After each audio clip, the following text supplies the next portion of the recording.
Josh and Amy, and we are starting the first episode of our little feature, Wine with the Warrenders. Our good friend Brad Williams in Omaha does Beers with Brad, so you should go check that out. And we've kind of joked for a while that we should do Wine with the Warrenders, so here we are. So tonight we're going to open this bottle of 2018 Tannat from Tablas Creek in Paso Robles, California. And we're just going to kind of talk about what we're up to. Yeah, so while Josh fumbles through opening that bottle of wine. Right, I'm not a waiter. You're not a sommelier. Anyway, so we are headed out on Friday to a fall color trip in Colorado. So we're doing probably the San Juan's area, and we've been prepping all week for this trip because we camp, as you guys know from our channel. We camp and travel and do photos, and so we've got to get a lot ready for a week long. Nice. For a week long trip. And so we thought our first Wine with the Warrenders will be, how do we get ready for these trips? What do we take? How do we load the Jeep? What are we looking at for preparing for a week long photo trip? So yeah, so that'll be it, and let's look at this wine. So Tablas is one of our favorite wineries in Paso Robles, California. We could do a whole nother video on whole thing on Tablas, but anyway, we love it. They are biodynamic. Oh, that was yours. She stole my glass. Oh, you were handing me the glass. Well, anyway, how very nice of you. Cheers. Cheers, babe. So this is a Tannat. So it's a single varietal of Tannat. Yep. Tablas is a biodynamic vineyard, which means certified regenerative organic. Yeah. So all the things. Crazy stuff, but basically they don't do anything to their grapes. They use goats and stuff to sheep to do the weeds and all those kind of cool stuff. And between the wine, they don't have additives. The vines. I swear I'm not drunk already. But yeah, so all their grapes are French grapes, and because they're not in France, they don't have to blend everything. They do blending, but this is a single varietal Tannat, and it's one of my favorite grapes. Yep, we like Tannat a lot. I'm not trying to rhyme either, but it just happened. Yeah. But anyway, so more about the trip. So like Amy said, we've just been kind of preparing all week, and yeah, there's always just this big process of getting ready for a trip. You know, you gotta pack clothes, you gotta get all the gear ready, you gotta make sure your batteries are charged, your memory cards are all clean. Trying to think of all of the equipment that you need. So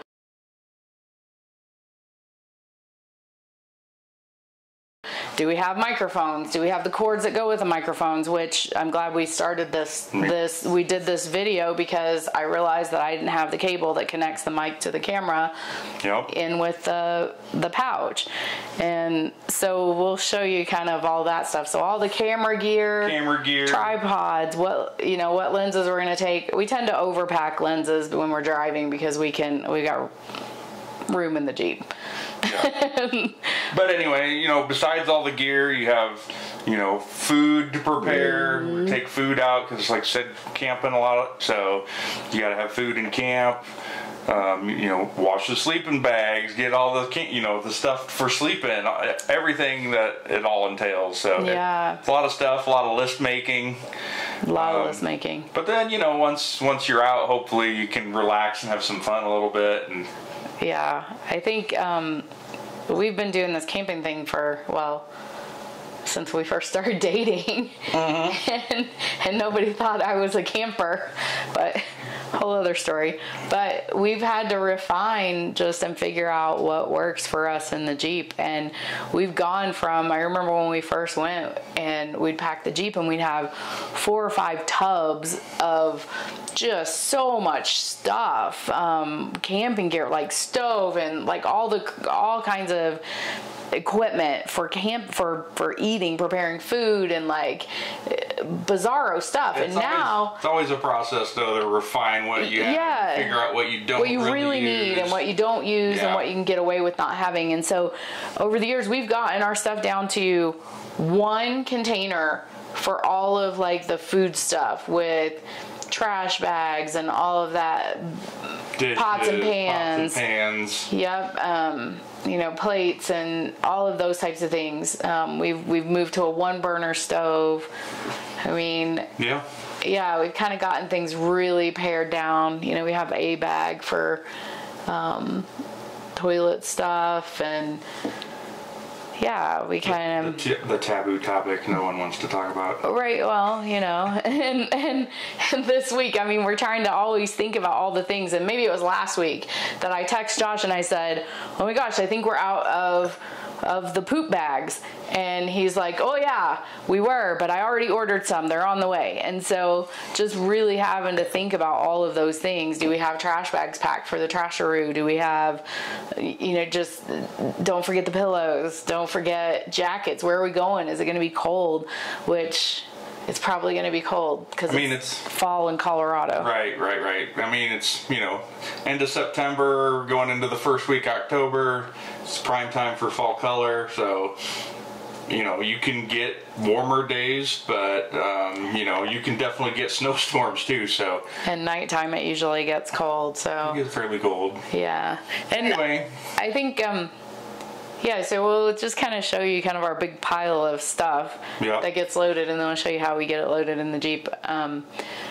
But I always get, like lately, I think at work, you know, I'm going on vacation for a week, and people are like, "Oh, where are you going?" And, "Oh, are you camping?" And yeah, and like everybody wants to know kind of what does that mean? Like, what does that entail? How do you know what to take? How do you know where to go? And, you know, those kind of things always come up. So, you know.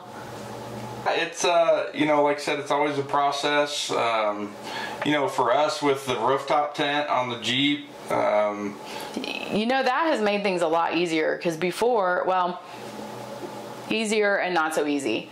So it's made things easy in that we don't have to remember to grab the tent and all of the stuff that goes with the tent, and an air mattress and all that kind of thing, an inflator thing, and all of those things. We don't have to grab. Versus ground camping. Yeah, which we used to do. We used to ground camp.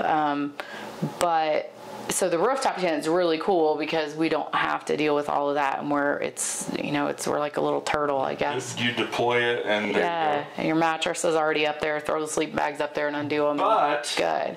When we've shot sunset, or hey, we got to go over here 20 miles for our sunrise location, now you've got a tent folded out across the top of the Jeep. So obviously you got to get up early enough to put it away and get that all, and it's, you know, we've got it down pretty good, but it's still a 15-20 minute process.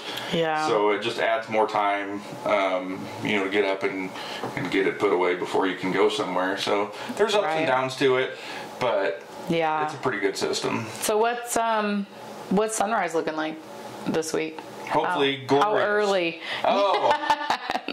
How early do I have to get I gotta out? look, but I kind of off the top of my head, I feel like it's pretty close to 7, actually. Okay. So that's not. I mean. Yeah, we're getting where the days are shorter. I feel like it's almost 7 both sides, like 7 o'clock sunset, 7 o'clock sunrise.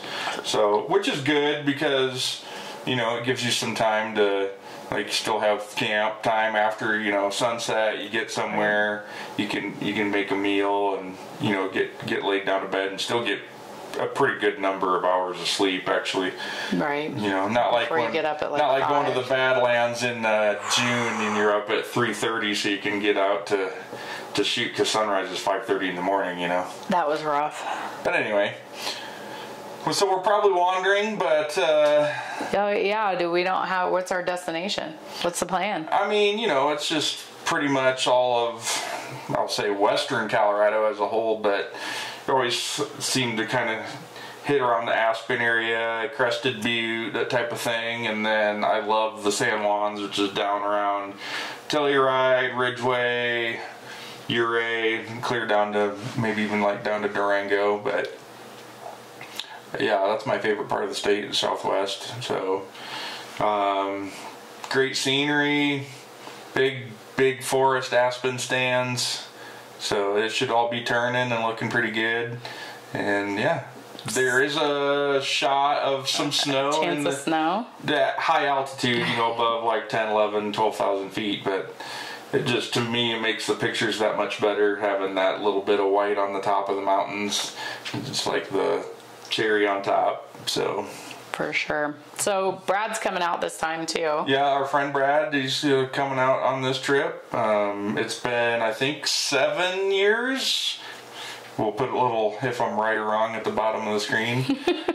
But I think it's been 7 years since Brad came out to Colorado for Fall Color. So it's been a while. But yeah, it'll be great. When was the last time we went out? We went briefly last year. But it was just for like a 3-day weekend. It wasn't a full week. So as I moved out to Colorado 12 years ago, and so varying years. Some years I do like a full week of Fall Color in Colorado, and then there's years where I'm like, oh, I want to go somewhere else. And since I live here, I can just kind of sneak away and just do the weekends. And every time I do that, where I just do the weekends, it just is painful that I see all these people, like people I know, other photographers, they post pictures, and I'm like, oh, why aren't I out shooting? So it'll be good to do a full week again this year. Yeah, so we're doing this full week with Brad, and then the last week of the month in October, we're going to be in Kentucky. We're going to go out east and go probably wander around. Yeah, I don't think he knows, because we weren't actually planning on doing this week, and it just kind of came out of nowhere because I think Brad said, hey, can we do a Fall Color week? Yeah, I'm just talking to him about... And you were like, yeah, maybe I could twist take my arm. Couple days, maybe do a 4-day weekend. Could he figure that out? And it just kind of got into like, hey, actually... So yeah, it's going to be great to go out for a full week. But so we haven't really planned, is my point, that we haven't really planned this Kentucky week too detailed. So I think your thought is that you'll be doing Daniel Boone strip. Yeah, Daniel Boone. So basically East Central Kentucky. Give or take. So, East Central Kentucky, if you... The cool thing about Kentucky is that the elevation change... is not like here? No, I mean, like, there's a lot of elevation change, obviously, in Colorado, but I feel like Colorado... For one, we only really have the aspen trees, so, give or take, they change... The aspen trees change within a couple weeks span, really. I mean, you do have... outliers to that, but it's really one kind of tree. But where in Kentucky there's so many different kinds of trees that this kind of tree turns early, these are late. You have that kind of span too, variety of the trees. And then also from the elevation, you're talking up in the Smokies, quite a bit of elevation compared to where it starts to come down in elevation down towards central Kentucky. So it changes first in the higher altitude. So when we get there, it's kind of be like, hey, where is it? Because in that time of year, it's going to be going somewhere. But you just got to kind of pin it down and just kind of go from there. Right. So anyway, this is getting a little long-winded. It kind of is. So, and if you have any questions about how we pack for stuff, what we take, what some of our favorite gear is, let us know in the comments, and we'll be happy to... Questions, comments, concerns. Exactly. Comment below.